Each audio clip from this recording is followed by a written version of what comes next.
ప్రజా తెలంగాణ న్యూస్ కి స్వాగతం. నేను మీ శ్రావ్య. సిద్దిపేట జిల్లా గజ్వేల్ మండలం శ్రీగిరిపల్లి గ్రామంలో ప్రజా పాలన ప్రగతి ప్రణాళిక కార్యక్రమం ఘనంగా నిర్వహించారు. శ్రీగిరిపల్లి గ్రామంలో ప్రజా పాలన ప్రగతి ప్రణాళిక కార్యక్రమం ఘనంగా నిర్వహించబడింది. ఈ కార్యక్రమానికి కాంగ్రెస్ పార్టీ సీనియర్ నాయకులు సిమ్మిరెడ్డి, నెంటూరి కుమార్ హాజరయ్యారు. ఈ కార్యక్రమం ఉప సర్పంచ్ అధ్యక్షతన జరిగింది. ఈ సందర్భంగా గ్రామ ఉపసర్పంచ్ పాండవుల బాలరాజ్ ముదిరాజ్ మాట్లాడుతూ కాంగ్రెస్ ప్రభుత్వం ఇచ్చిన హామీలన్నీ ప్రజల్లోకి తీసుకువెళ్తూ ప్రజల్లో చైతన్యం చేస్తున్నామని తెలిపారు.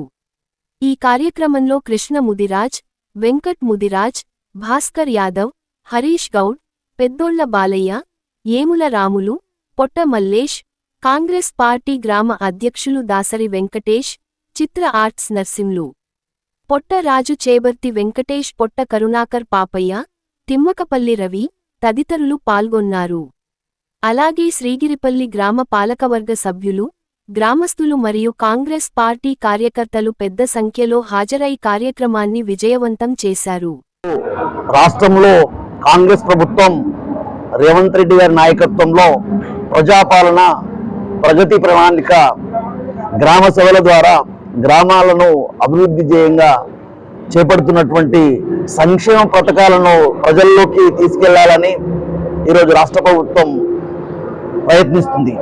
అలాగే పేదలే తమ దేవుళ్ళుగా భావిస్తున్న కాంగ్రెస్ ప్రభుత్వం ఎన్నో అభివృద్ధి పథకాలను ముందుకు తీసుకెళ్తూ సన్న బియ్యం పేదవాడికి అందిస్తుంది, 200 కరెంటును పేదవాళ్ళకి అందిస్తుంది. అలాగే ఎన్నో సంక్షేమ పథకాలు, ఇందిరమ్మ ఇళ్ళని సంక్షేమ పథకాల ద్వారా ప్రజల్లోకి దూసుకెళ్తూ ప్రజల మనలను పొందుతుంది. అలాగే అలాంటి కార్యక్రమాలను జీర్ణించుకోవాలన్నటువంటి ఈ బీఆర్ఎస్ నాయకులు ఇట్టి గ్రామ సభలను అడ్డుకోవాలని పిలుపునివ్వడం శోచనీయం, గర్హనీయం. ఎందుకంటే రాష్ట్రంలో ప్రగతి పాలన నడుస్తుంది. సీఎం రేవంత్ రెడ్డి గారి నాయకత్వంలో కాంగ్రెస్ ప్రభుత్వం ప్రజల్లోని చొచ్చుకెళ్తుంది. అది జీర్ణించుకోలేని ఈ ప్రభుత్వాలు ముందుకెళ్ళనీయకుండా కాళ్ళల్లో కట్టెలు పెడుతూ ఆటంకాలు సృష్టించాలని చూస్తున్నారు. అలాంటి నాయకులకు ప్రజలే బుద్ధి చెప్తారని, ప్రజలే చిత్కరిస్తారని ఈ సందర్భంగా తెలియజేస్తూ రాష్ట్రంలో కాంగ్రెస్ ప్రభుత్వం మరొక్కసారి 10 ఏళ్లు ఏలుతుందని ఘంటాపదంగా చెప్తూ ఈ కార్యక్రమాన్ని అందరూ ప్రతి కార్యకర్త ముందుకు తీసుకెళ్తూ ప్రజల్లో సంక్షేమ పథకాలను వివరించాలని తమరి ద్వారా ఈ విజ్ఞప్తి చేస్తున్నారు. జై రేవంత్ అన్న. మన శ్రీగిరిపల్లి గ్రామ అధ్యక్షతన రైతు వేదికలో జరుగుతున్న మన రేవంత్ రెడ్డి గారి నేతృత్వంలో గ్రామ సభ మరియు ప్రజాపాలన ప్రగతి ప్రణాళిక అనే ప్రోగ్రాం గ్రామ పెద్దలందరి తరఫున మనము మన కాంగ్రెస్ ప్రభుత్వం చేసిన సేవలు 2 సంవత్సరాల నుండి అందుబాటులోకి వచ్చిన ప్రజల యొక్క ప్రణాళిక, మన పేదల పార్టీ కాంగ్రెస్ ప్రభుత్వం, మన పేదల పార్టీ మన పేదల కోసం సంక్షేమ పథకాలు ఏమేమి అభివృద్ధిలోకి వచ్చినాయో మన అందరము గ్రామంలో తెలుసుకొని దాని డెవలప్మెంట్స్ ఎంతవరకు వచ్చినాయి అవన్నీ మన గ్రామంలో ఉన్నటువంటి ప్రజలందరికీ తెలియజెప్పడం మన ముఖ్య ఉద్దేశం. అదేవిధంగా మన కాంగ్రెస్ ప్రభుత్వం వచ్చి 2 సంవత్సరాల్లో ఇందిరమ్మ ఇళ్ళు, సన్న బియ్యం, అలాగే మహిళల కోసం మంచి వాళ్ళ మహిళల కోసం బస్సు ఉచిత ప్రయాణం, కొత్త రేషన్ కార్డులు, ఇవన్నీ మనకు ఒక 2 ఏళ్లలోనే ఎంతో డెవలప్మెంట్ చేసి చూపించిన మన రేవంత్ రెడ్డి అన్న గారికి మనందరము మన పేదల పార్టీ మన కాంగ్రెస్ పార్టీకి రుణపడి ఉండాలి. అలాగే ఇటువంటి మంచి సంక్షేమ పథకాలతోటి మన కాంగ్రెస్ ప్రభుత్వం ముందుండి ఇంకెన్నో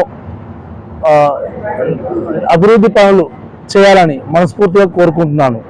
ఏ పాలకుడైనా గ్రామ అభివృద్ధి కొరకు పాటుపడవలసిందే. ఎందుకంటే మనమందరం బయట ఎన్ని సమస్యలున్నా, ఏ రాజకీయాలున్నా, ఏ రాజకీయ పార్టీలో పనిచేసినప్పటికీ అంతిమంగా మన గ్రామ పంచాయతీని గ్రామ అభివృద్ధిని చేసుకుంటేనే మన జన్మ సార్థకతం అవుతుంది. ఏమున్న సమస్యలు ఇప్పుడు రాజకీయాల ఎలక్షన్స్ ఉన్నప్పుడు మాత్రమే జరుగుతుంటాయి, అది సర్వసాధారణం. అందుకొరకే ఇక మనం ముందు వచ్చేది ఎండాకాలం, తర్వాత వానాకాలం. సమస్యల వల్ల చిక్కుంటాం. వరదలు వస్తుంటాయి, కాలువలు లేవు, రోడ్లు సరిగ్గా లేవు. గత ప్రభుత్వం, గతంలో ఉన్న ప్రభుత్వం వాళ్ళకు తోచినట్టు వాళ్ళు చేసింది, వాళ్ళు అయిపోయింది. ఇక ముందు మన ముందు ఉన్న సవాళ్ళు, ఎందుకంటే ఇక్కడ వేదిక పైన గ్రామ పంచాయతీ పాలకులు మన అదృష్టం ఏంటంటే 35 సంవత్సరాల లోపు యంగ్టర్స్ ధన్యవాదాలు చెప్పుకుంటున్నాము. అలాగే ఇప్పుడు వివిధ శాఖల వారు ఇక్కడ ఉన్నారు, వాళ్ళందరూ కలిసి వారి సమస్యల గురించి చెప్పుకున్నారు. హెల్త్ డిపార్ట్మెంట్, ఐకేపీ రైతుల డిపార్ట్మెంట్, ఈజీఎస్ వారు జ్యోతి మేడం, అలాగే ఆశా వర్కర్ పద్మ మేడం, అలాగే ఇక్కడ ఉన్నటువంటి మన ముఖ్యంగా రైస్ డిపార్ట్మెంట్ గిరిజన సెట్ వారు, అలాగే జీపీఓ మేడం, వీరందరూ మన ఊరిని పరిపాలించే వాళ్ళు. వాళ్ళందరికీ మనం బాస్ లాంటి వాళ్ళు. వాళ్ళు చేసే పనులు వాళ్ళు ఏం చేస్తారు, మన ఊరిలో ఉన్న వివిధ శాఖలు వాళ్ళనే మెయింటైన్ చేస్తారు. విలేజ్ రైట్స్ ఇస్తారు. జీపీఓ మేడం గ్రామ పంచాయతీ ల్యాండ్ వర్క్స్ చూస్తుంది, జ్యోతి మేడం అక్కడ వర్క్ చేపిస్తుంది, ఐకేపీ మేడం రైతుల గురించి ఒడ్ల గురించి చూస్తుంది. కానీ ఎవరి శాఖలు వాళ్ళే ఉన్నాయి. మనకు వచ్చిన అదృష్టం ఏంటంటే మనం వీళ్ళందరినీ పట్టించుకుంటే ఊరి సస్యశాలలో ఉంటుంది. మన వార్డు మెంబర్లు ఏ ఒక్కరు మన ఉన్న ఈ 11 మందిని ఎవరెవరు ఒక విధులను తీసుకొని ఒక్కొక్క శాఖను తీసుకొని ఆ శాఖలో ఉన్న వర్కులు వాళ్ళు చేస్తున్నటువంటి